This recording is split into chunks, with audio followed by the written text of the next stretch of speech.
Life lesson episode 7. 1 KG Horlicks డబ్బా 4 రోజుల్లో మటుమాయం అయిపోయిందంటే మీరు నమ్ముతారా? నమ్మరు కదా. ఈ అమ్మాయి వాళ్ళ అమ్మ వాళ్ళ ఇంటికి వెళ్ళింది, ప్రెగ్నెంట్ కదా, వెళ్ళాలనిపించి వెళ్ళింది అనమాట. వెళ్లే ముందు హార్లిక్స్ డబ్బా, ఖర్జూరాలు, ఫ్రూట్స్ అవన్నీ తెచ్చుకొని పెట్టుకుంది. సడన్గా వెళ్ళాల్సి వచ్చింది, సో వెళ్ళిపోయింది.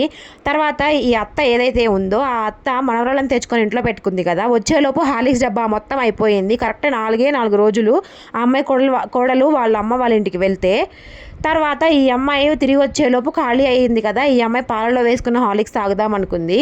అడిగితే నాకేం తెలుసు, నేనేమన్నా తాగానా, పిల్లి ఏమన్నా వచ్చి తాగిందా అని ఎటకారాలు చేసిందనమాట. సరేలే, ఆ దేవుడికే తెలుసులే ఎవరు తాగారో అనేసి ఈ కోడలు వెళ్ళిపోయింది అక్కడి నుంచి. ఈ మ్యాటర్ మొత్తాన్ని కొడుకుకి చెప్పిందనమాట. కోడలు సహించలేక ఇంకా ఇట్లా తిండి కూడా తిననివ్వకపోతే ఏ తల్లైనా ఆ బిడ్డకి ప్రోటీన్స్ అవన్నీ అందకపోతే ఊరుకోదు కదా.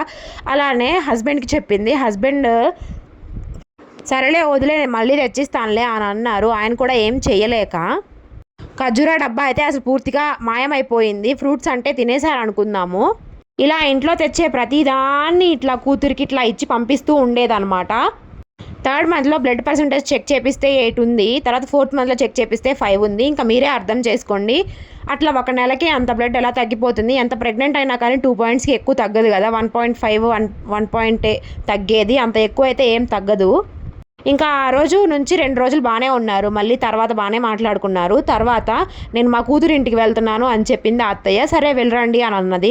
ఈ కోడలు కూడా నువ్వు కూడా రావాల్సిందే అని పట్టిందనమాట. నేనైతే ఎవరిళ్ళకి రాను, నాకైతే ఇష్టం ఉండదు. మా అమ్మ వాళ్ళు నన్ను అట్లా పంపించేవాళ్ళు కాదు, నాకు ఇప్పుడు కూడా ఇష్టం లేదు.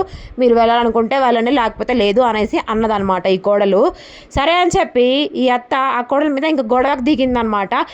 మీ ఓళ్ళ ఇళ్ళకైతే వెళ్తావా, మా కూతురింటికి రావా అని చెప్పి, నీ కూతురు నీకెక్కువేమో, నాకేం ఎక్కువ కాదు కదా అని అన్నదనమాట ఈ కోడలు. సో యుద్ధం స్టార్ట్ అయిందనమాట. ఇంక అప్పటి నుంచి, ఎప్పుడైతే ప్రెగ్నెంట్ అయిందని తెలిసిందో అప్పటి నుంచి యుద్ధాలన్నీ స్టార్ట్ చేశారు.